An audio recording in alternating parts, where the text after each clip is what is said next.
Transit 22. What up, it's your boy 17. Yo, what's up? I'm Z the Free. What's good? I'm Entropy. Yo, what up? I'm Yo J, and together we're whatever. Yo, it's Young Pablo Mito. When you're listening to Hip Hop Certified. Hip Hop Certified. Hip Hop Certified. Hip Hop Certified. You're watching Hip Hop Certified. What is good, HipHoppas? On our way to go pick up Twizzie right now. It is hot as shit, but it's okay. We're gonna get through it. After that, we're gonna hit up Cypher Club. Should be fun. And yeah, let's see how it goes.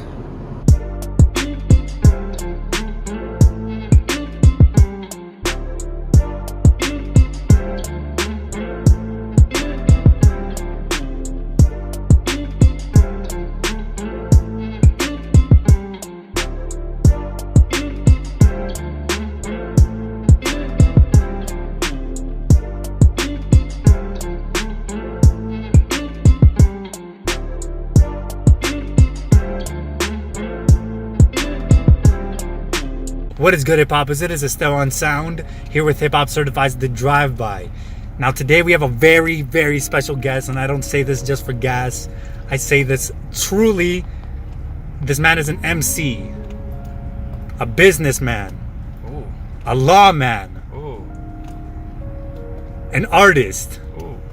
We have the incredible Twizzie Ramos. Hey, thank you so much for having me, man. Hip Hop Sounds, man. Hip Hop Certified. Hip Hop Certified. Hip Hop I'm excited. Certified. I'm excited. I'm excited. Word, Yeah. appreciate it. Yeah. Is that like a new brand? It became Hip Hop Certified now?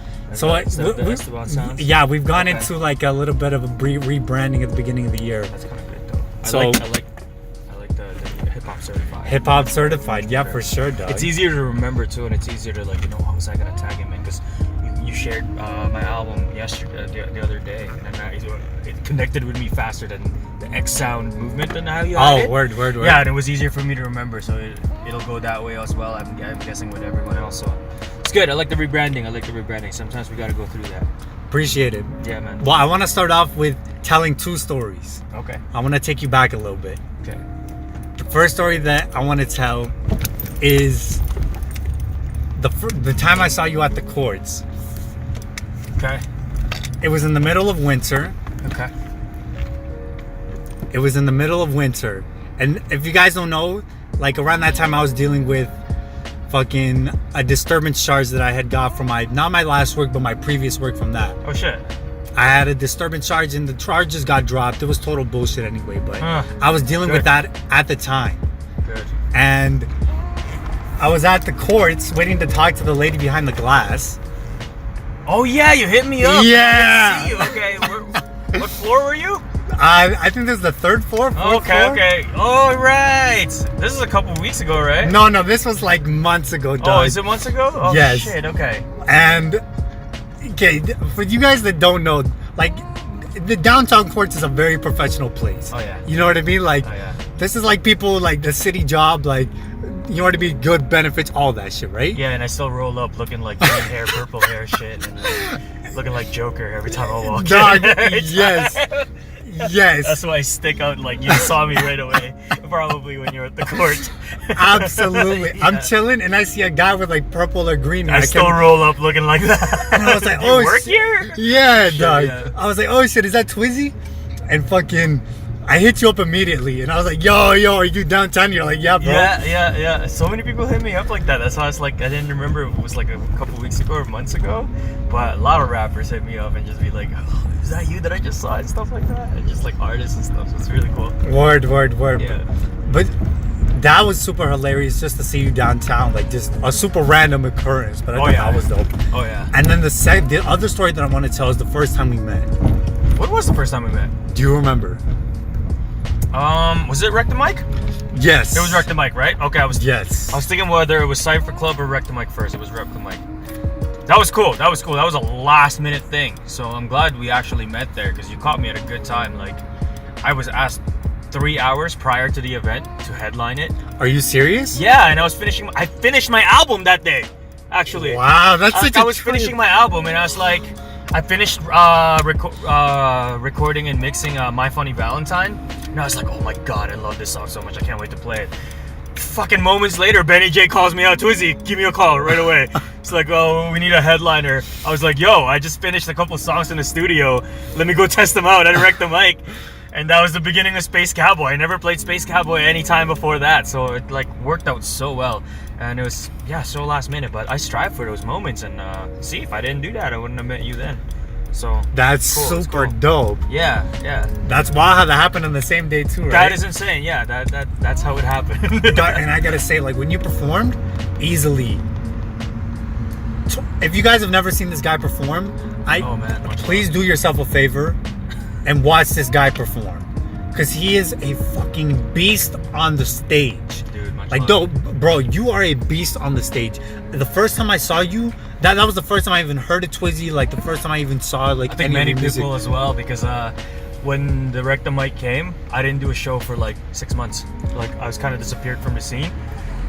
So that was like my first show in a long time. So when I went to Wreck the Mic, I've never done Wreck the Mic, the Rec Room, or anything like that. So the last time I did it was like a 10 at 10 showcase, like the official 10 at 10 showcase. But Right. Shout out to 10 at 10 and Benny Shout out J. to 10 for sure. Like that was like a year ago. So when I went to Wreck the Mic, I'm like, whoa, there's so many new faces. And that shit got me excited, man. I'm like, oh yes, I love it when people don't know me.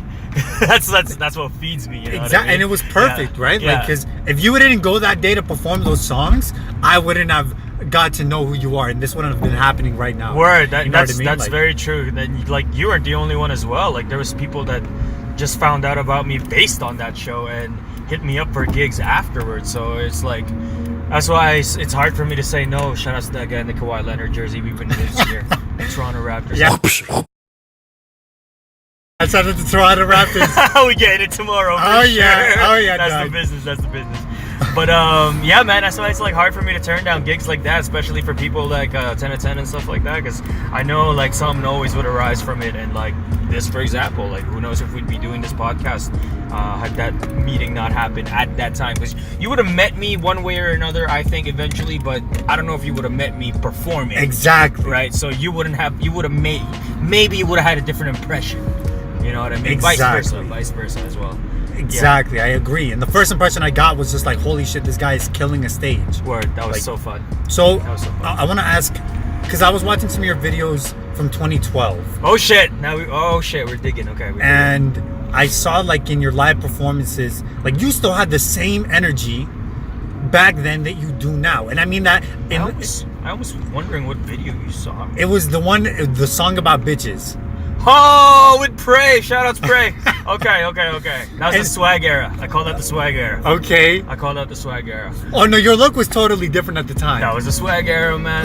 That was the swag era. During that day, 2012, like late 2011, 2012, 2013, I call it the swag era because I was with Prey, and all we really try to do is make songs for the club, make songs for women, and just like people to party to, and that's like what we focused on around that year for sure. The song about her, and the song about bitches. Oh shit, that was fun. But it was good, man. It was a good running era. We played a bunch of clubs and that kind of scene, you know what I mean? It wasn't really like a hip hop scene, but we did a lot of like club shows, so it was fun. Word. Yeah, man. But I'm glad you found that. I'm gonna go have to watch that again because I did not know that exists still. So Yeah, I'm for gonna go sure. look No, that and up. the thing I wanted to say about that was like your energy, bro. Like your energy on stage is still super sharp back then. Word, So word. how did you develop that energy, like that performance? How did you develop that? Honestly, man, it's because like my history before I even got into hip hop, and I'm actually the most noob at like hip hop based on like, you know, maybe any other like rappers, you know, and stuff like that. I only got into hip hop in 2010. Before that, Wow. I didn't really listen to rap or anything. I was a metalhead, and I fronted like kind of like a punk hardcore screamo band. So everything I listen to is high aggressive, high intensity. That's how I perform and stuff like that. And that's the kind of stuff I listen to, from music videos to live performances. It's like the Slipknots and stuff like that. You know what I mean? The Linkin Park, the Corns. That's my steez. So when I got into hip hop, and like when I finally started performing, it's just like, yo, why can't I bring that to hip hop? And it was like super weird in the beginning because like people didn't really like understand it. But like as I kept doing it, it kind of became like what people expect of me, like the image of like the whole like rock, emo, like hip hop thing that kind of became my thing. So I'm just glad people started to accept it eventually. You know what I mean? So yeah, that's basically the origins of how I got into this and how I became how I brought my flavor into just hip hop as well. Yeah. So it was like a different energy. You were bringing like that rock energy. Yeah. I'm not used to people standing around watching people perform on stage. I'm used to as soon as a song hits, headbanging, mosh pits and stuff like that. That's what I'm used to. And dog, and that's like hip hop where people just stand there and just mean mug you and look at you. Exactly. So the first few times I performed, definitely, and I started rapping, that's the kind of reaction I get, and I'm just nervous as shit because that's not the crowd I'm used to. I'm a mosher myself. I'm always in the middle of the pit and stuff like that when I go to shows, even if it's hip hop. So now there's a lot more a lot of that fusion going on with the hip hop crowds. I mean, you see some people call it mosh pits with the hip hop they see these days. I don't think it's mosh pits until they've been in a punk rock mosh pits. But I guess it is mosh pit. It's still a mosh pit. It's still a mosh pit. I feel like you've created mosh pits when you performed at the Rec Room. The Rec Room, yeah. Yeah. Homie started it, so those guys are wild, man. So it's pretty cool. So I'm just trying to bring that, that mentality one at a time. And I see that people already kind of know that. I mean, there's a lot of that exists in hip hop today. But I don't know, man. Your guys' mosh pit is still kind of lacking to what I'm used to. So it's nice, though. It's nice. I like that it's growing and it's getting there. The culture of punk rock is getting there. Yeah, so it's good. Yeah. So we're calling out hip hop right now. We gotta step up. We gotta step up our mosh pit game. Yeah, they say mosh pits, man. I don't know, man. I see shoving and stuff. That's cool, but it's not the mosh pits I'm used to. It's people be drop kicking each other from the back. You know what I mean? When the beat drops. People are getting punched and shit. Yeah. The only time I've experienced something like that was at a Tech 9 concert. I could see Tech 9 I could see Tech 9 happening. People were getting punched out left and right. I could see Tech 9 happening that. Because you know why? A lot of Tech 9 fans are actually I'm gonna say there's white people, metalheads as well. Yeah, rock so that's fans. Why Yeah, exactly. Rock fans. Yep. I mean, you could look at Tech 9's features. His features is Jonathan Davis from Korn. He'd always get rockers, people from Avenged Sevenfold and stuff like that. So mentality-wise, a lot of people that listen to Tech 9 are also rock fans transitioning into rap. So I think in the beginning, that's kind of my fan base as well. A lot of I talk to a lot of fans that are punk rock. I don't really listen to a lot of rap. But Twizzie does this and he does that and he loves this type of music, so he'll listen to my music. So I like having that niche crowd, you know what I mean? So shout outs to all my people that are the rockhead people as well that follow me because of that reason. And then now I'm introducing him to some of that realer hip hop, you know what I mean? And getting him into that. So yeah, man. Word. Now, you talked in the Pursuit of Happiness podcast.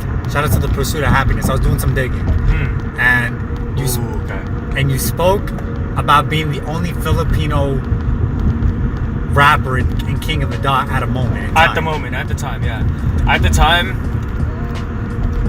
by all means, I don't do mad research on who's there and who's not. But I did do my research, and I was the only Filipino battle rapper at the time. That's so crazy. At King of the Dot, let alone Asian. I think I was one of two that was a serious Asian battle rapper at the time. There was another one. I'm not gonna say their names, but they're kind of on that corny tip. You know what I mean? They're kind of on that oh yeah, I'm Asian. I don't even want to you know what I mean? But they weren't a good look in my opinion. They were doing their thing, but all they're doing is further showing why we don't fit in this culture by making fun of themselves and making themselves a comedic value. So as much as I love those guys for exposing Asian to to hip hop and stuff, some of them weren't doing it justice. They were just further I wouldn't say degrading, I can't even find the word. But someone like Jin does it proper. I don't know if you know Jin, the battle rapper. I heard, yeah, but the I Chinese don't battle really know rapper. So that's the guy that I looked up to because he put Chinese people on the map and just Asian people on the map in terms of hip hop and battle rap. He became part of the Rough Riders, and it's cool, man. So from there, when I started battling, I was the only Filipino battle rapper, so I was an easy target, man. I was an easy target because all the jokes that they can come up with are Asian jokes. So I mean, I think everyone at King of the Dot at that time, I think it was 90% white people. at the Oh, time. that's brutal, bro. I think so, because there's That's Grind wild. Time that was big. There's Grind Time in the U.S. and there was URL TV, and that one was a little bit more mixed. But at the time, King of the Dot was definitely. I feel like when I at least when I was watching, it was definitely more white people based. So and they're all killers, like they're all sick, and I love that.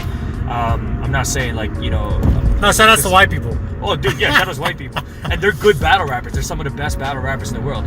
I'm just saying that when I came in as being the only Asian, You got slayed. I was racist. fucking, yeah, everyone wanted to, like, battle me because people just wanted to say Asian racist jokes and Asian bars and stuff, and I was the only one they could do And is that that to. shit, that shit's allowed in, like, how do you react when somebody comes with some racist shit? You can't. That's battle rap. Anything can be said. Anything. Like, it's all... It's all good, man. There's no boundaries in battle rap. At least not the battle rap that I was part of. Anyways, I mean, my first few battles, I would say, like, it was pure disrespect. You know what I mean? A lot of the battlers nowadays, in my opinion, from what I see, they're like friends and they battle each other and shit like that. So they kind of go through with like, oh, we know what we're gonna say to each other. We know what's off limits. But I don't know. When I battled, man, there was none of that.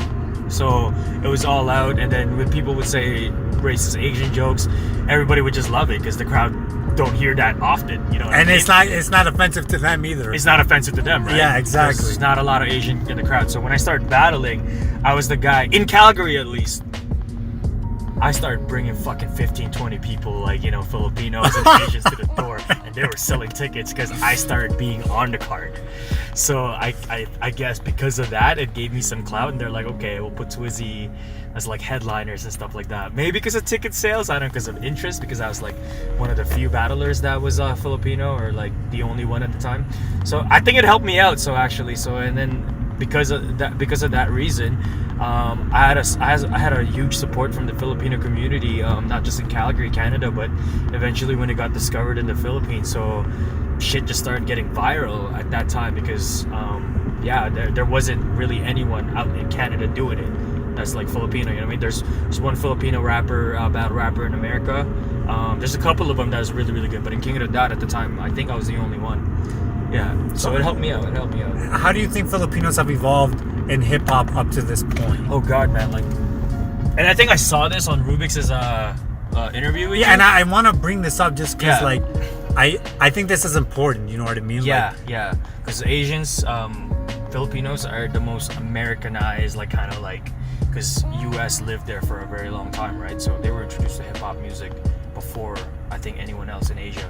So we've already been practicing hip-hop culture for a very, very long time, actually. Yeah, I noticed that, yeah. So it's very big there, like pop music, even American, like, pop culture is really big in the Philippines because of that. Like, we're so influenced by just like North America and shit. So it's big there. Honestly, man, the scene there is nasty. It's absolutely nasty. Like, I gotta go sometime. Dude, if you go there, it's a little bit more kind of like a New York side, I say, where it's like you gotta fight for your respect. You know what I mean? Because example, when I battled there at Flip Top, so Flip Top is actually like the league there, and it's my favorite league to battle in. So I love everyone there, and it's like I just love the audience. I love they give me so much support. But when I first battled there, they already knew who I was because all my YouTube videos and shit. But people weren't really like showing me love. You know what I mean? Until I fucking proved myself. And then after that, that's when everybody, oh yeah, we've been watching your videos, you're dope and shit like that. So it's like you gotta prove yourself type scene when you're there. So, and also like, community is a big thing. Like, they have a big community there, but it's also a lot of cliques. You know what I mean? No, people just don't fuck with anyone. There's actually like real beef between clans and shit like that. Oh, like it's serious? Serious, yeah, because like there's circles, man, and people stay within their circles sometimes, but they still like show love. They still come out and support each other and shit like that. But there's definitely like rivalries and competitiveness, and I think that's kind of like the drive I go for, and that's kind of like what I got used to because I started out in battle rap before I got serious in music, right? So I'm just still used to that whole like, I love like having just kind of slight beef, like some rivalry, you know what I mean? Something to energize you. We don't have to pop each other in the streets or anything like that, but I like the slight rivalry, man. I like the whole like I gotta prove myself to for people to like show me my worth and stuff. So I've just kind of been raised on that my whole career, so I still have that feeling. So I'm always hungry whenever it comes to a performance, whether it be like, oh, it's Wreck the Mic for the first time, I don't even know who this is, or if I pick up a show tomorrow that I don't even play for, I have the same mentality every fucking time for each one, because it's just the hunger, man. Like, When was the last time you did a battle? rap battle? Okay, so like the last time that I did an official rap battle was in 2017. Oh, it's not that long ago. Just 2 years ago. I don't know if you guys know Mac Lethal, legendary Yes. battle rapper. He hosted a rap battle tournament here in Calgary on his tour, and I entered.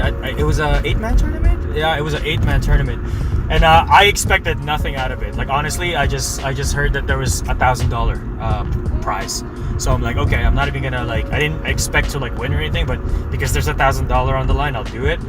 And I ended up having like some of the best battles there. And this was freestyle. This wasn't like the King of the Dot style where it was like preparation and all that, yeah. This was freestyle, and I ended up going to the finals against Matt Daly, who I think is like the best battle rapper probably in Western Canada, man.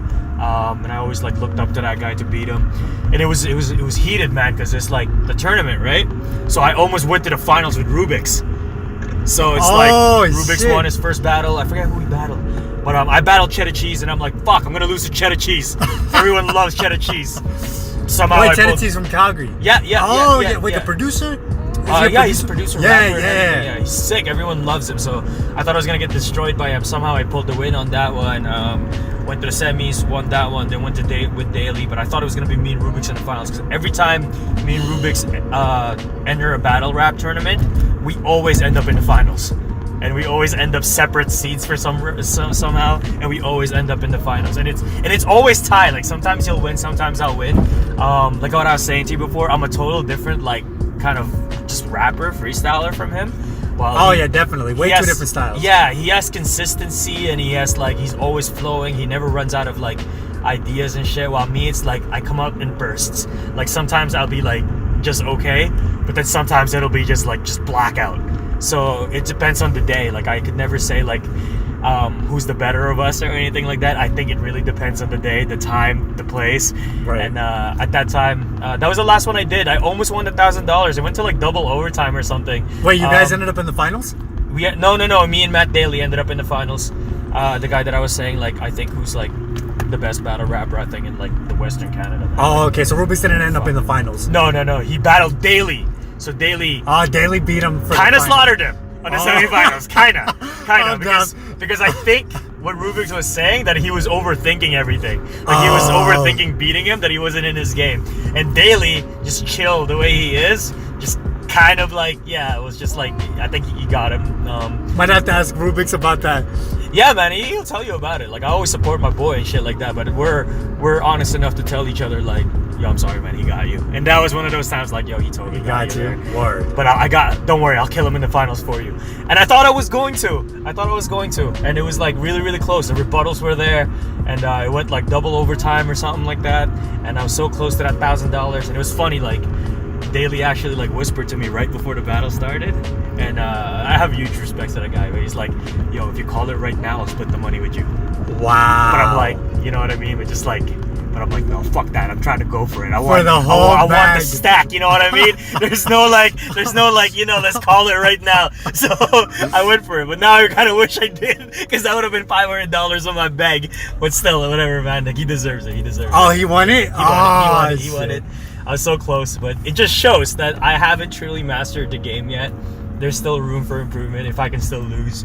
So we'll see the next one. But before that, I battled J. Ross, and that was an official battle for 50 Hype. J. Ross. Yeah. Me and J. Ross kind of had like the OG cat, right? He's the OG cat. We had kind of I wouldn't say a lengthy rivalry, but we had a little bit of a history. So that became like kind of like a headliner rap battle for this one event, and it was freestyle as well, and we went back and forth.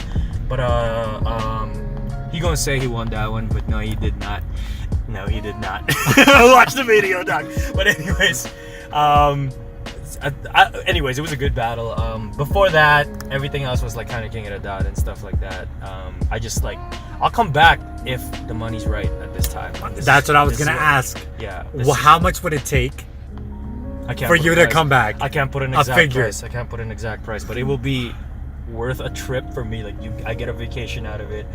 Like we're talking hundreds or thousands? Oh, hundreds at least. Okay, at least, word. Plus flight. It depends where it is. I'd rather battle outside of Calgary because it's not like I'm ducking anyone, and this is like a long. You know what I mean? Everyone always asks me this. It's because I put in the work. Like I've put in a good 5-6 years of work, and I've traveled out of my own pocket during those times. You know what I mean? I put a lot into it to build my name, at least in the battle scene. For me to come back to battle Little No Name and make a name out of me, you know what I mean? One, I'm not motivated to battle you, Mr. No Name. You know what I mean? There's nothing about you that I really want to battle about. It's not going to do my career any good. You know what I mean? While Mr. No Name can easily, like, you know, work his ass off, beat me, and then put it on the internet and be like, oh, this guy just beat Twizzie. You know what I mean? So it's like, but I still, you know, like I love the culture and stuff like that. But another reason for it is like setting my standards to make sure, you know, like my business side of it is like taken care of, because music is my business now. For the last 4 years, music is my business. As soon as I start battling, that shit's gonna roller coaster me. Because I'm not gonna, if I battle, I'm not gonna do an okay battle. I'm gonna do an amazing battle that'll get me recognition again. And then if that happens, people are gonna ask me to do this event, people are gonna ask me to battle this guy, and it's gonna take off again. Oh, it's gonna be like a derail from what you're already doing. I have to leave music again. Yeah, it that took makes me, yeah. And this is what I always say, like during my battle years, about 4 years of that, everyone only cared about battling. So I wanted to do music. That's my main passion. That's why I got into hip hop. Nobody gave a fuck about my music. Every time I would release a song, they wouldn't give a fuck about it. They'd just be like, but when's the next battle at? Now that I finally got to the phase where, like, okay, now people give more fucks about my music, and they almost forgot about that I battled and stuff like that. And my fans now are actually following me because of like who I am in my music, not because of my history of battling. I am in a comfortable, I love this state right now, because now I'm happy with what I'm doing. If I start to confuse them again and I start battling and shit like that, people will want that side of me again, and then they'll ignore my music again. Right. And it's hard for me to focus on music again. Right now with like just music and like my own apparel and stuff like that, it's just like it's what's making me happy, man. I did battling, and I feel like that page is already it's turned. already done. It's already turned. It's already turned. Yes. If it needs to be, it'll come out. But it's not gonna be. It's gonna be a paid gig. You know what I mean? If I get something out of it, then I'll do it.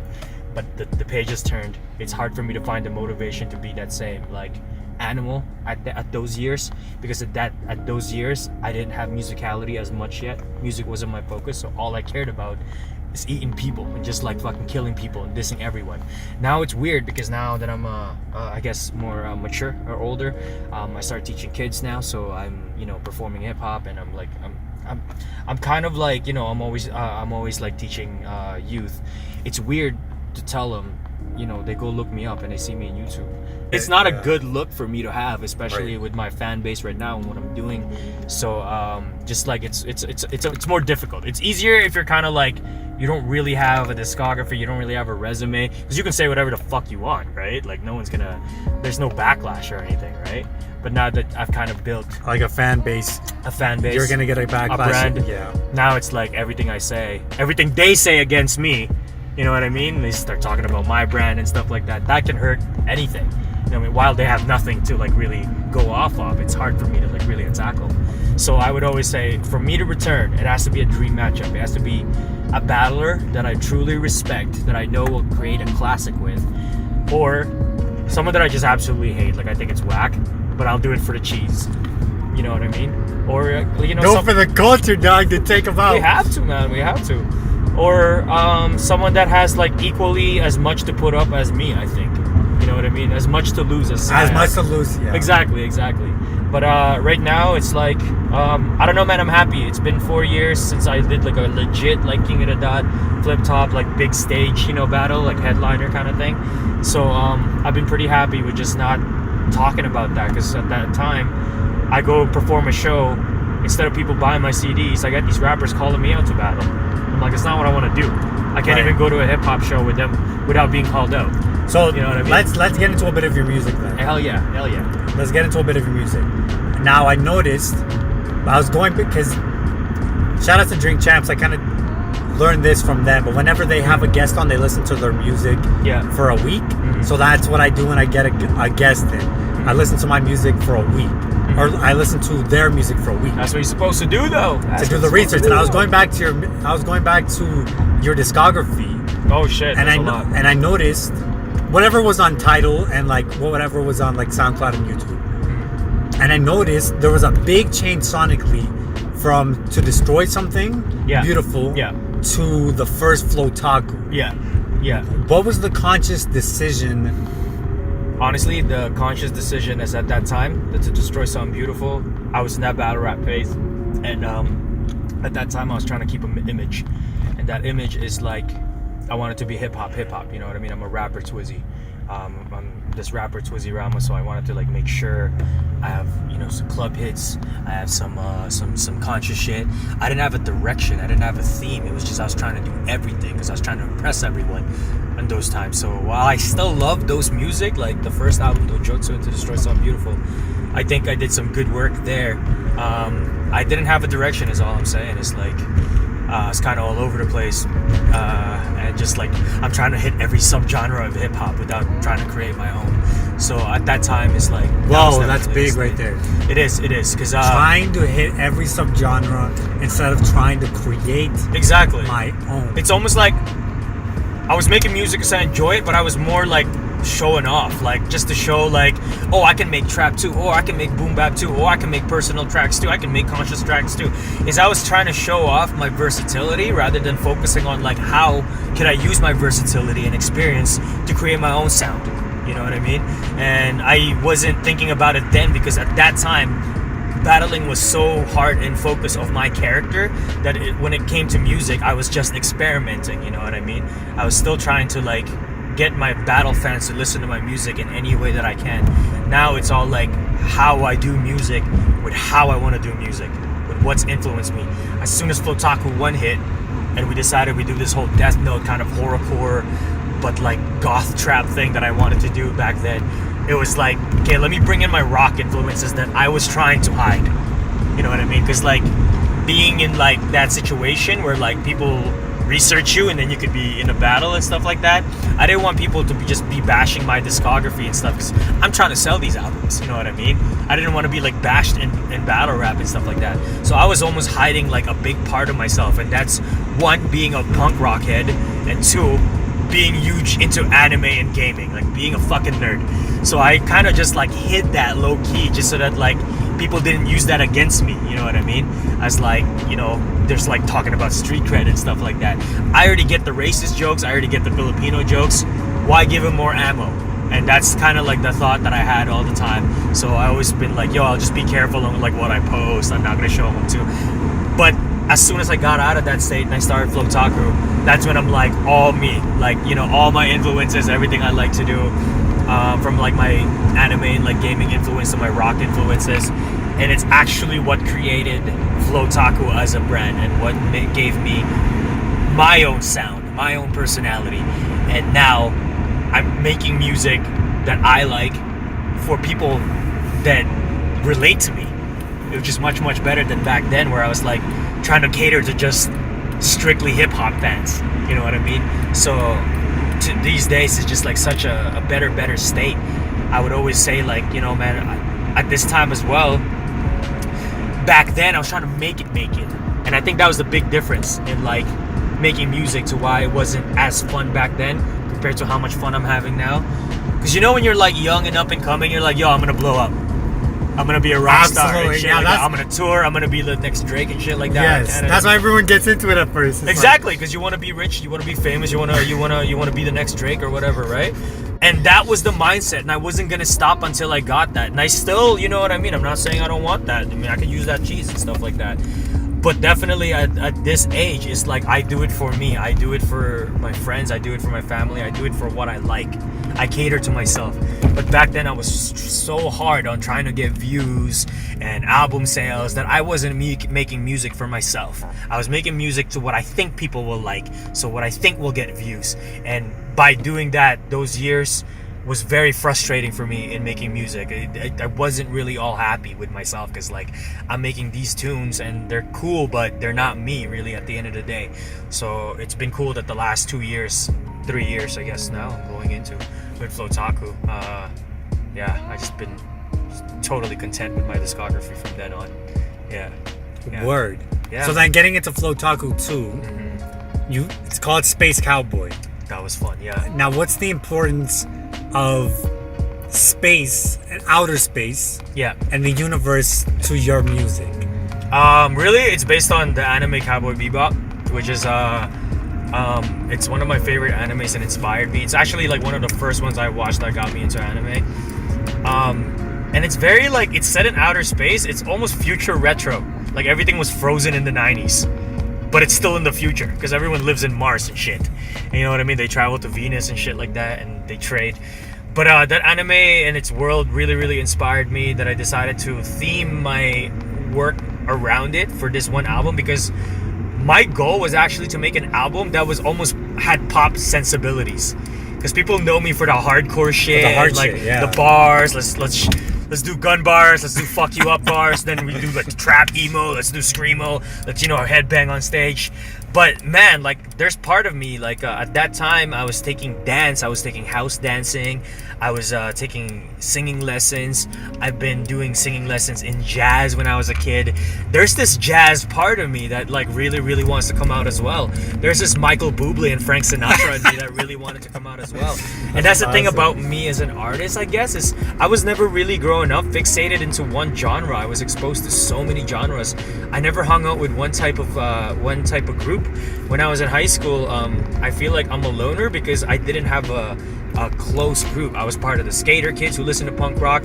I was part of the basketball kids who listened to hip hop. I was part of the poser, I wouldn't say poser, the preppy kids that listened to just whatever the top 40 is and shit like that. I was part of the ravers. I went to the electronic raves. I was part of everything. I was a goth as well, you know what I mean? But because of that, I didn't have a close knit of friends, you know what I mean? So I didn't know who I was. I didn't know what my identity was because I was part of that. But I think that Flowtaku 2, going into that, I got my goth side out on Flowtaku 1. On Flowtaku 2, it's like kind of like my jazzy, like I want to have pop sensibilities. I want to have big hooks. I want to have like singing features. I want this Gold Link, Mac Miller, Anderson .Paak vibe because I listened to a lot of those music, but I never like experimented to get it out. In Space Cowboy, I decided. I can see that now. You see the vibe on that? Yes. Right? That was my influence between 2017, 2018 is like music festivals. So when I created Space Cowboy, I wanted to break the image of my hardcore rap kind of like horrorcore image, and I wanted to surprise everyone by doing something that they didn't think that Twizzie Ramos would do, and I would make kind of more friendlier, but still experimental, still creative. Definitely experimental. You know what I mean? Oh, yeah. I was still taking risks. Like it wasn't like just dumb pop. You know what I mean? It wasn't like just like everything you'll hear on the radio. But I wanted to hit the festivals. I wanted to cater to all ages. I wanted to cater to dancers. I wanted to play festivals.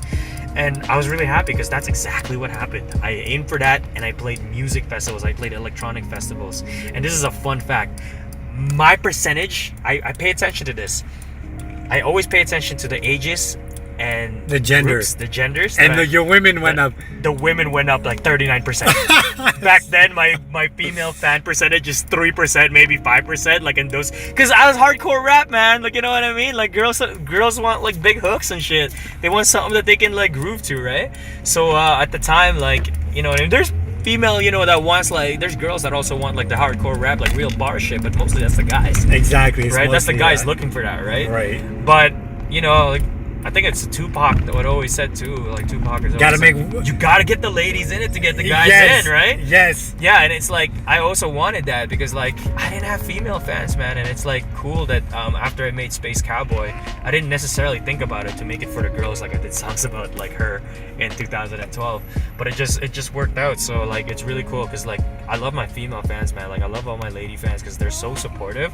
A lot of my male fans back in the days, they're supporting because they want something in return. So you know what I mean? They're pretending to support, but really they want you to do a track for them for free, or if you say no, they're gonna bash you. So you know what I mean? So I do get that feeling with like some male fans. They fuck with your music and shit like that. Next thing they'll ask you for a favor, and if you don't do it, they start talking shit behind your back or something like that. You know what I mean? I'm not just saying like that. That's everywhere. That goes everywhere. I think that's just kind of how guys work. Guys expect something in return. Yeah. Someone told me, like, guys work for you because they want your spot.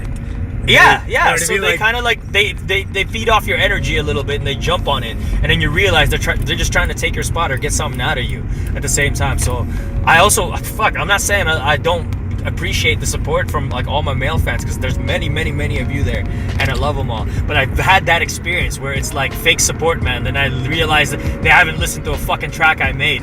They're just out there liking and dropping fire emojis on my shit because they're trying to ask me for a favor, you know what I'm saying? Right. So I don't know how filtered you want this interview to be, but this is actually get it me. out there. Get it out So there. you know what I mean? I'm pretty fucking unfiltered when it comes to these things. So when I did Flowtaku 1 and 2 into Space Cowboy, God, there's no toxicity of that anymore. You know what I mean? I don't get that anymore. Now it's like, It's a different energy. It's a different yeah, it's energy. a different energy. They actually want to support. They legit love my music and they legit want to support. And I support them back, you know, and whatever they're doing, I ask them how their life is. I'm very like, you know, I always communicate with my fans because it's fun now. Like, now that I'm like fully myself, we don't just talk about hip hop, man. We talk about metal music. We talk about what anime we're watching. Talk about what games we're playing. So my fan base is amazing, man, because my fan base are all my friends because they're all me. You know what I mean? I feel like it's like the group that I never had growing up. The group that I was confused. Now that's like, Now you've created it. I basically created it just by being me and putting that in my music and brand. And like, why would I want to destroy that by all of a sudden jumping into something like, you know, like something that I don't really want to do? You know what I mean? For a small clout, a small amount of views, for a small payment, you know, why do it? It's really my mindset right now. If it's not gonna help my brand in the long run, you know what I mean? So if it's just for a small publicity. But yeah, that's basically what happened. So Space Cowboy was really fun because of that, and I love your review. Thank you on that. Appreciate it. I thought Thank that's you. a really well written review, man. You really you dug deep in it. You had some questions, and I actually those were really good questions because it was a confusing theme. I definitely felt that it was a confusing theme for people coming into it. Yes. But and that's something I want to touch on later. Yeah, That's a question yeah. I will ask. Yeah, for sure. But before that, I want to play a song. Oh fuck yeah! I Okay. want to play a song. We won't be able to play this over the video just because of copyright and all that. All right. But we'll be able to play it in the whip. So I want to play a song, easily my favorite song off the new project. Okay. And let's get into it. I'm so interested. Okay. Yeah. Yo, test it out there. Yo, come on. They asked me in this beat to test the water. I'ma son you. Look, I'm your father. Shit, I'm bringing the bars. I know I'm on some nerdy shit, like some Star Wars lightsaber. You know I'm a lifesaver. Ain't talking candy, I'm talking brandy. That's up in my hood and my cupboard. Yeah, you know that I'ma look in the duckboard. That's a made-up word, but I can make it work. Cause I put one on here and I just make it work. And I am so absurd. My mind's a little twisted. Right now I'm so clean, I'm not even lifted. But I be spitting rhymes like I was. Yeah, you know I'm traveling on the bus. But Esteban went to pick me up. But I'ma holler at the girl, try to pick me up, lift me up like I was a fucking forklift.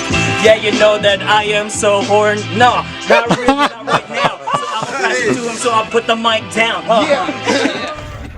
So, what were you trying to convey on that track? So that track is, I read this book called by Corey Taylor called The 7 Deadly Sins, and it inspired me, and I just kept writing and writing. And it was at a time where I was kind of on my hiatus. I didn't talk to any really I didn't really write for the next 5 months. But I was about the 7 Deadly Sins basically, and how it relates to the world today, and how I feel like, you know, if it's not modernized, we are all destined to go to hell, really. And that's why I talk about sloth, vanity. I talk about lust and everything throughout the whole song. That's why it's called Hellhounds for Hire. It's also an episode in an anime where the main characters, the anime is called Samurai Champloo, by the way. Just like with Space Cowboys, we tie in a lot of the themes with the anime. Yeah. See, the thing is, I don't watch a lot of anime. Even if you don't, it's that's the whole point of Flowtaku. Is it's supposed to be for hip hop listeners. It's supposed to be for music listeners. The anime is just a bonus. You know what I mean? If you fuck with it, then you'll catch even more references. You'll Right. double the references. But if you don't know the anime, it's still about life. This song is still about the 7 Deadly Sins. But if you watch the anime, you'll notice certain things like the titles, the hooks, the samples that are being used, to why it's connected to that. Because I'm using certain things that happen in the plot line of the anime. So that Hellhounds for Hire. There was one episode where they started talking about their sins and how they're all going to hell and stuff like that, and that kind of inspired me to write the song within the book that I'm reading. to this, and it was cool because we're talking about like the whole breaking away thing.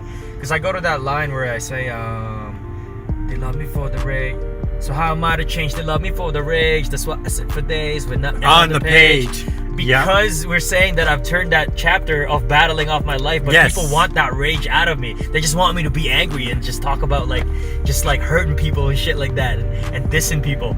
So it's like I got to this point where it's like it's hard for me to be an inventive artist sometimes, where it's like when people just want to bring your past back and how you used to be and when are we gonna get this back?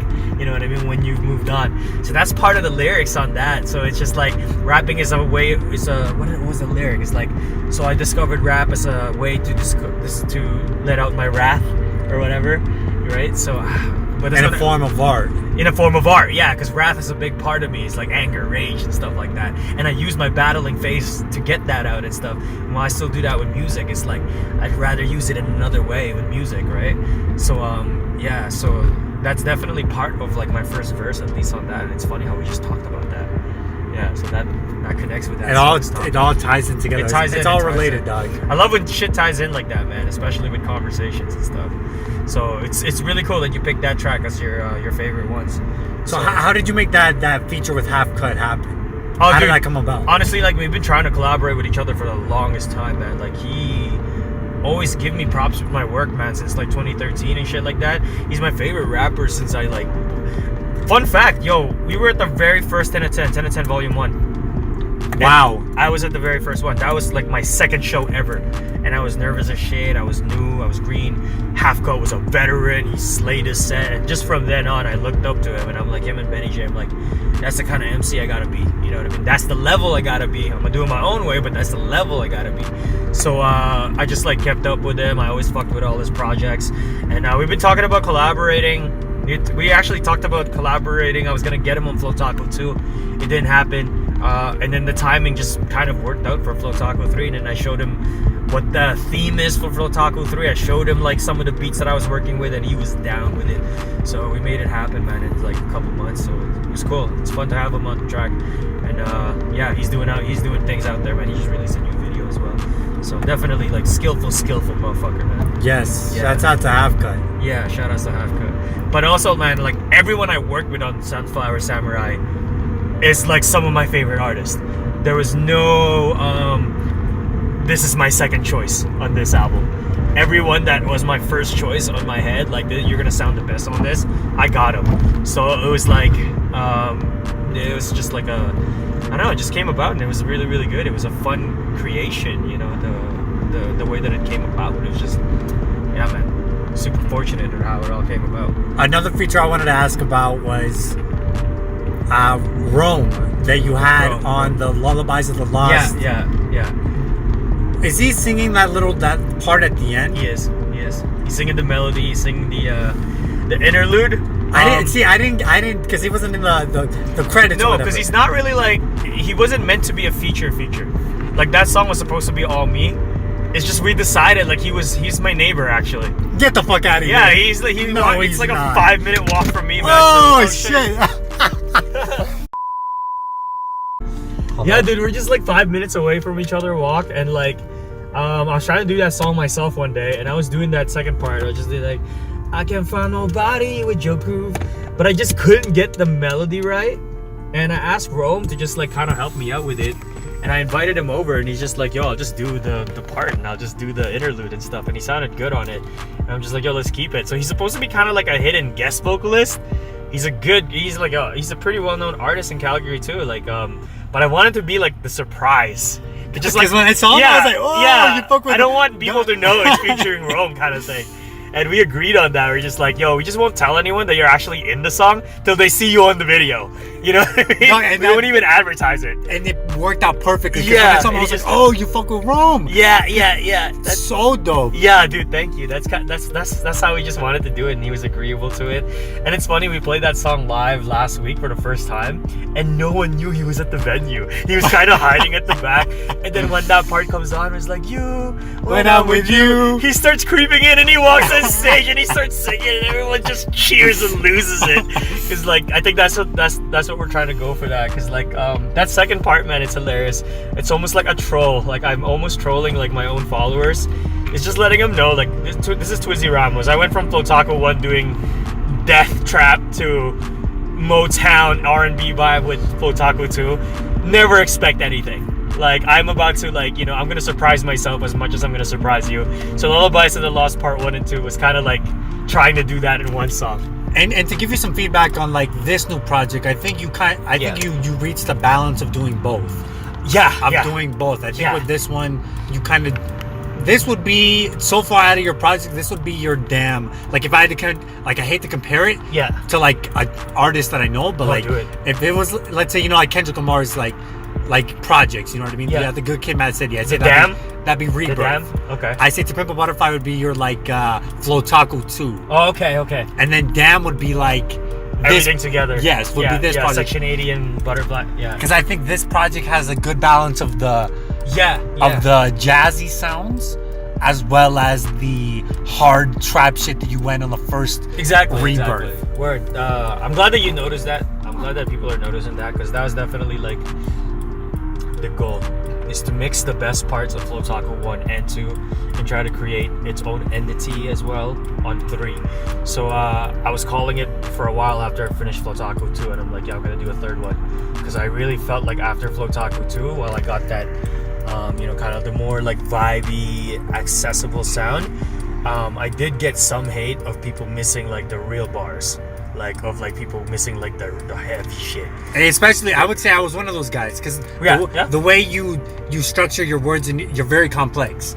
You're very complex. Yeah. The way that I'd say like a Lupe is very complex. Lupe is my favorite artist. Lupe is one of my favorite artists. So like probably my favorite rapper. Like, well, at least top 3. So that compliment is really good, because I do borrow a lot of his techniques, especially with like big word plays. Like, my thing is to say 400 things in 4 sentences. You know what I mean? It's like, try to say as many as I can in like in a 4-bar scheme. You know what I mean? So Lupe is a big thing for that. And the thing is, sometimes it goes over my head, so I don't catch everything that you spit. Yeah. But I'll catch like every, let's say out of like 4 bars, I'll catch like 2 or 3. That's good, man. Fuck, man. You're a listener if you're catching that much. Like, on the listener. But this is after like multiple listens, dog. Yeah. Like, I need multiple listens with your music. It's like I have to go back and back to it. Word. Because I don't even expect everyone to catch all of it, because some of it is like inside jokes to me and my friends that only like the real ones will really get. You know what I mean? Some is like, you gotta know me for a while to get that line and shit. And then there's also like, but that's cool, because like Space Cowboy still had like a lot of those, like, you know what I mean? As accessible as I try to make it, I still was really just fucking with it metaphorically as well. Like Jupiter Jazz is one example. People didn't get what that song is about. They think it's like a love song, jazzy or whatever. That song's about suicide, dog. Really? Yeah. I didn't catch that. I didn't catch that. Club 27. Do you know what Club 27 The best time means? to live and die and go to heaven. Yeah, Club 27 is like the famous people die at 27. Amy Winehouse, Nirvana, you know what I mean? Like the biggest artists die at 27, and they call it the Club 27. And that also reflects to the main character in Cowboy Bebop, who dies at 27 years old. Plotline story. He dies at the end of the anime, but he's 27 years old. So it's basically like you live your highest around that time, and you almost get to the point where you're dreaming awake, and you try to look for the big parts of life, and you just almost put yourself out there until you don't really feel living until there's a risk of dying. So that's what Club 27 is about. And for the longest time, people are telling me it's a great love song, and I'm like, cool. And I just always accept it. I'm like, you know, I let people imagine what they want to imagine. I'm not gonna be like, you're wrong. Art is subjective at the end of the day. Exactly. So the listeners enjoy it. I'm not gonna tell them you're wrong about that and shit like that. But I will, you know, talk about it once in a while, and I'll be like, that was actually the real intention behind it. So you know, jamming with Edward and shit like that, like, people definitely got different impressions from what I intended. So I don't know, maybe it's just based on execution as well, but I really enjoy doing that, digging like different concepts and then people kind of taking it different ways. And I would say Flowtaku 3 will be lyrically the heaviest out of all those. Would you? I would say Flowtaku 3, yeah. You don't think so? I think Flowtaku 2 is a little more heavily lyrical. Oh, really, eh? Yes. I think so, just from my listen. That's cool. So Flowtaku 3 was a little bit easier for you to digest, I'm guessing. Flowtaku 3 was easier for me to digest Okay. than Flowtaku 2. Oh, Although okay. I like, let me say this, the sounds, Mm-hmm. I don't, see, that's hard because it depends on the mood I'm in as well, right? Yeah, of course. It definitely depends on the mood I'm in. They're made for different times, you know what I mean? Yes. Like I released 3 in the spring specifically for the spring. The cowboy, space cowboy one in the summer specifically for music festivals and around that time, and then the other one in the winter specifically for being isolated and being alone and being just in the dark mood, right? So yeah, I really feel that. So Sunflower Samurai definitely, depending on the mood. Yeah. Now I want to ask, how important is creative control in your music? 100%. How important is that for you? 100%. Like that's the big thing about me loving what I'm doing now compared to me just kind of like what I'm doing 3 years ago, is because 3 years ago I didn't have full creative control. I was signed to gigs. I was doing every gig possible. I was just overworking myself, and then we go back to that topic of like I was trying to make it. So I was trying to like please everyone. I'm making sure I tap into every subgenre, I tap into every category of hip hop so that I please everyone. And by that, I'm also saying yes to every gig that's given to me, because I'm like, oh, I gotta get exposure, blah blah blah blah. But that, I wasn't happy because, like, you know what I mean? Like I was doing the same gigs over and over, sometimes in front of the same people. I was getting nowhere. They already know my song. I already played the same songs for them last week.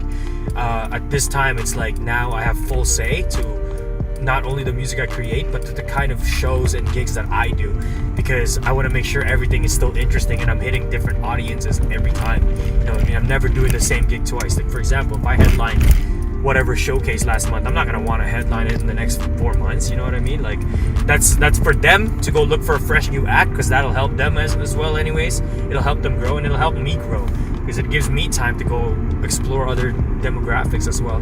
So the last few years of having full creative control, and I'm gonna say 100%, like it's been 100% the last few years. Word. And it's what's made me happy, because I stopped focusing on the whole let's get signed aspect of being a rapper, being a musician. Now to me it's like being a musician, I do it because I enjoy what I do and I do it for me, and if it happens, it happens. If I get booked for a tour, it happens. Just let it come as it is.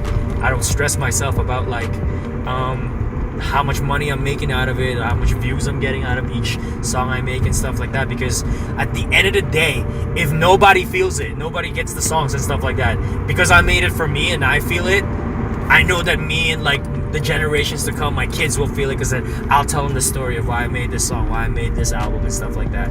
So that's good enough for me, honestly. So yeah, that's the real shit of it. Word. And I know you said that music is your business, but how important has like making your finances outside of music helped you in your creative control? And the reason I ask this is because like KRS-One says that he says a line in Health, Wealth, Knowledge of Self, where he says like he's like make your money outside of hip-hop, you won't abuse it. And Killer Mike also says that he makes his money outside of hip-hop so that when he goes into music, he doesn't worry about like the sales, he doesn't worry about what's gonna sell. It's just a free expression. Like just go into it and just create without worrying about what's gonna sell and what's not. Yeah, I absolutely respect those artists, because that's how I feel about it too. Because around maybe 3 years ago or something, I tried to go full time to being an artist. So I took a leave on my work at my job, and you know, I was kind of like just having I was having depression and stuff like that. So I was seeing a psychologist, but I also tried to go into music full time. I thought that would make me happy, and yeah, it did make me happy, and it was fun. But I found myself relying on it for rent and everything else. So I started going for like gigs that is not really me, but I know it'll pay. And I started doing features for fucking songs I don't even want to do, because I know I'll get paid. So, but by then it's like, that's when I lost creative control, because I was like succumbing to like finances and like you know, what will actually pay and stuff like that. I really feel like this is an art, and having full free expression of it is what will make you happy. I mean, if some of you guys are doing it as a business, that's cool too. I respect those businessmen that can do this as a business. You know what I mean? And if you can make this into a business, yeah, then because people have shit, yes, and that's what I'm saying. And if you can, then great. Yeah, exactly. But it's like also having different streams of revenue. You know what exactly. I mean? But you're like, not relying on it, like you said. For that to work, there's also like a ratio. 1 out of a million can only make it happen. Because if there's too much of that, then not enough money will come into that. 1 out of a million of an artist that makes it happen, right? So, not all of us can I'm not gonna say I have that mindset that this doesn't make me like look weak or saying that I'm not trying to make it or anything like that. But really, out of luck, 1 out of maybe a few thousands will make something out of it. You know what I mean? That's actually doing music. So if I have that, let's say that's my ratio. You know what I mean? I feel like based on my skill, I have a higher ratio. But let's say my ratio is a little bit higher than that. Why not just enjoy the ride? If you're not gonna hit, you're not gonna be one of those anyways. You know what I mean? So that's where I've been just like focusing on. Is like, if I am not one of those lucky ones or whatever, I put in the work. I know I put in the work. I know I'm talented enough. But if I don't get to be the lucky one that actually like gets signed by a record deal, however you want to see it, you know what I mean? I at least want to enjoy my time doing it. And ever since I've been doing it, I've been making more bucks back. Because I'm enjoying my time doing it. I'm creating stuff that I like, which means the people that are like liking those stuff, it's like those are like my fan base and stuff, and they're buying it because they don't see anything else like it, right? It's not what the media is feeding them. It's not what's really out there, right? So yeah, man, like I really think free expression is so important. KRS-One said it best. It's like, for me, like I like to do I work 9 to 5. You know what I mean? It's like it doesn't make me like absolutely incredibly excited and shit like that, but that shit keeps me fed, gives me benefits. It keeps me like prepared for the future. Because what if I want to have kids? What if I just want to buy a house and stuff like that? You know what I mean? So that shit is still at least settled. I'm okay there. I can focus fully on my music without being like, oh, I want to make this track, I want to make this collaboration, but I gotta pay rent by the end of the month, so I gotta make sure I do this first. You know what I mean? I'm never at that state. I'm always like, I'll do it when I feel like. I won't do it if I don't feel like. And having the full creative freedom of having that, really just kind of self-managing myself, has been it's stressful. It's stressful, but it's also really. Last question. What do you want people to take from Flowtaku 3? To take? Yes. What do you want people to get out of Flowtaku 3? Basically my whole mindset to music, and just like also that you can kind of be what you want to be and still express yourself and how you want to be. Because like with Flowtaku 3, I would say it's the most personal out of the 3 by a mile. But I still managed to be able to do it while having some accessible values, while still keeping my Flowtaku brand of like, keeping up with the anime from the art style. Right quick, like even like my clothing line with Project One Ronin, shout out to them, with like my merch and stuff like that. It transcends into fashion, into my taste in like entertainment, into like my taste in music. So it all comes down to like, it's not just about music now, it's just a lifestyle now. This is the culture. Flowtaku is like a culture for me, and I hope that it is for some people as well. So for Flowtaku 3, I guess it's like,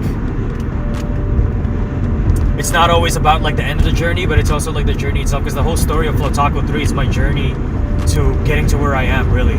And I don't know, like Sunflower Samurai, that's not me. Like I'm referring myself as the Sunflower Samurai. I'm talking about my dad, and the big topic of that album is my long lost dad, and which is the Sunflower Samurai that I refer to, going all the way to the later part of the tracks. He wasn't present for most of my life, so I didn't know who I was. I didn't have a real identity until I met him last year, and that's when I got finally like closure into like, okay, I understand now. So it's a lot of patience into that, and that's what the album talks about. And it's like, it's a lot of family, it's a lot of patience, it's a lot of like, just be yourself, because you're meant to be that way so that you can create what you're about to create. And it's trusting in the process, and that's what Sunflower Samurai is about, man. Basically. Word. Yeah. Word. Yeah, dude, it's definitely a heavy topic on that album, and it's like right now, since it just came out, I'm just letting people and listeners digest it for what it is, let them think for what they want and see it how they are. But then, you know, as the months go by or whatever, slowly I'm gonna start dissecting each track, because they all definitely mean a lot of things to me, and how they all connect to my life as well. Yeah. Word, that's dope. Yes, sir. All right, well, to end off, no, I couldn't get out of here. Couldn't let you go without spinning a freestyle, dog. Fuck. Okay. I can't promise you like quality. But That's fine. Whatever you got. A beat CD. I got a beat CD. Shout outs to Beats by Con. Producer produces. Hold up. Producer produces free beats for profit for free. Shouts out to Beats by Con. Super dope producer. Check him out. We'll put the link in the description. As well as we'll put the link in the description for Twizzie's music. Thank you. All of Twizzie's music and his social media. You can check him out. And yeah, let's get into it. The front seat freestyle. Okay. How are we doing this? All right, let's get Just it. how we feel it? However you're feeling it. Okay. You jumping on too? If you want me, I can open it up. You absolutely have to jump on. Open it up. I get my energy from other people. Okay, hold up. Okay. Yeah, Esteban Xound. Check 1 2 1 2 1 2.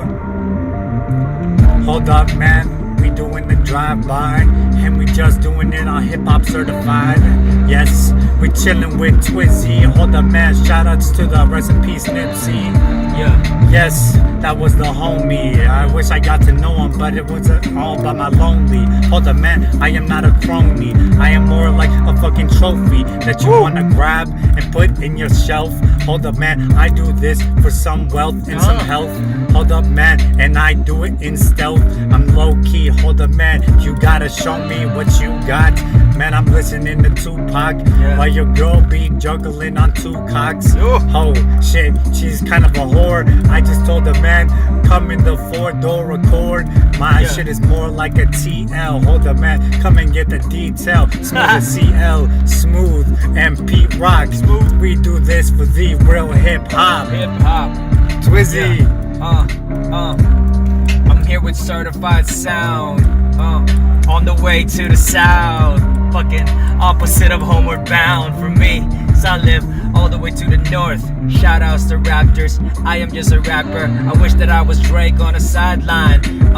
But then I'm making my own highlights. Highlights on the court, or maybe on the beat. Or maybe I just do it for my people on the streets. On the real, yeah. Shout outs Beats Con. I be bringing the beats to these cons, from the anime all the way to the comics. Yeah, you know, I be smoking on the good chronic, and on the real, for real, shoutouts Nipsey, he be on the hustle. Your girl is getting bagged, no duffel, like I'm going to the gym. Spray my hair like it's earthworm Jim. I'm just a kid from the 90s. I don't like this hip-hoppers that are whiny. See, I do my own thing, sound like a man. Yeah, you know, that's the master plan. Even though I just started on the blueprint. I be looking like the new kid, but I've been in this game for like 9 years. I be feeling good after 9 beers, but we just vibing out all the way to the Cypher Club. And right now I'm just warming up, like I was J. Cole in his mixtape days. Right then I would just go and blaze out with my friends after the high school. Oh man, you know I am not a high move. I should go from all the way to Hyrule, like I was Link trying to get on the Zelda. Freestyling with no pressure, I'm not pretender, I'm just keep it on the real. Spitting on these beats exactly how I feel. What the fuck's the deal, yo? You acting like this is just a game show. You be acting like a lame hoe, bro. I don't really fuck with that, I'm with my riders. Man, you know, I'm like a spider, dunking on you when one's upside down. Oh man, you know I be clowning these clowns like I was performing from a kid's party. 8-year-olds, I'm just sipping on Bacardi.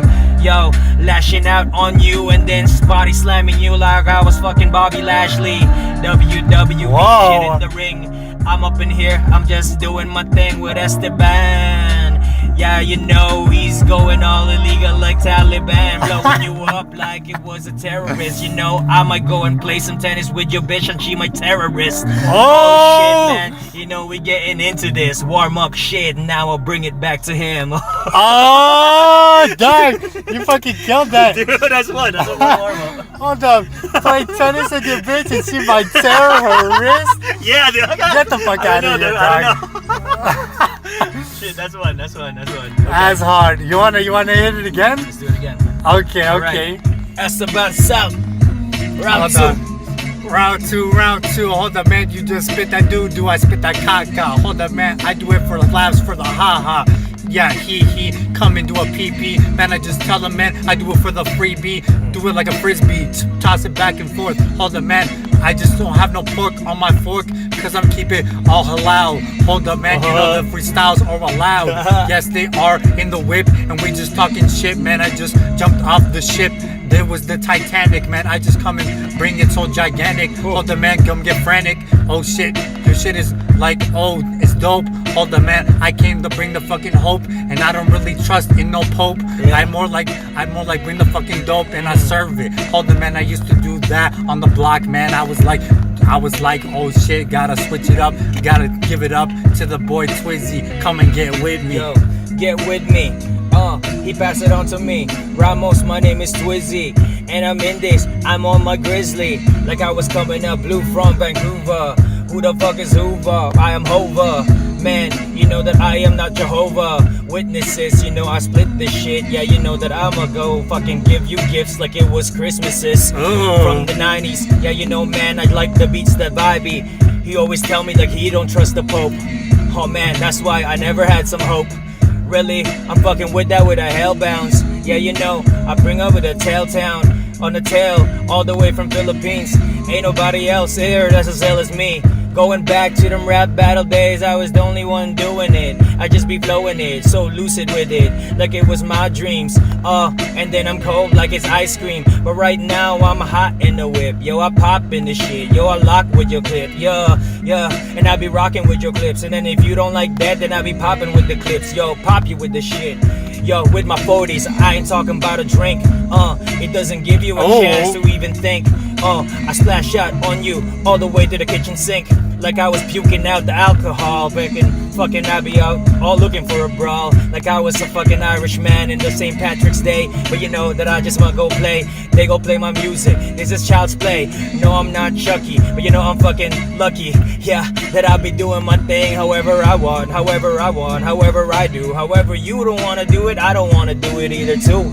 But man, you know I play the shows that I want, and I go into the streets that I want. And after that, you know we all just about having fun. Esteban Xound's getting me on the show. You know Twizzie got the irritatable flow. Yo, it's irresistible, just like your bitch to me.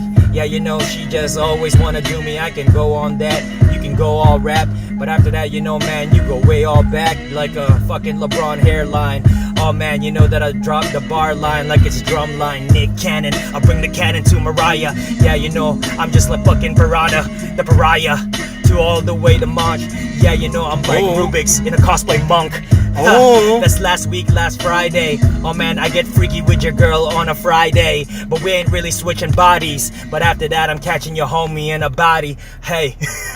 Hey, okay, we're gonna end it off on that one. Shout out to Twizzie Ramos. Yo, shout out Esteban Xound, man. Hip hop certified. Hip hop certified. Subscribe. We out of the whip.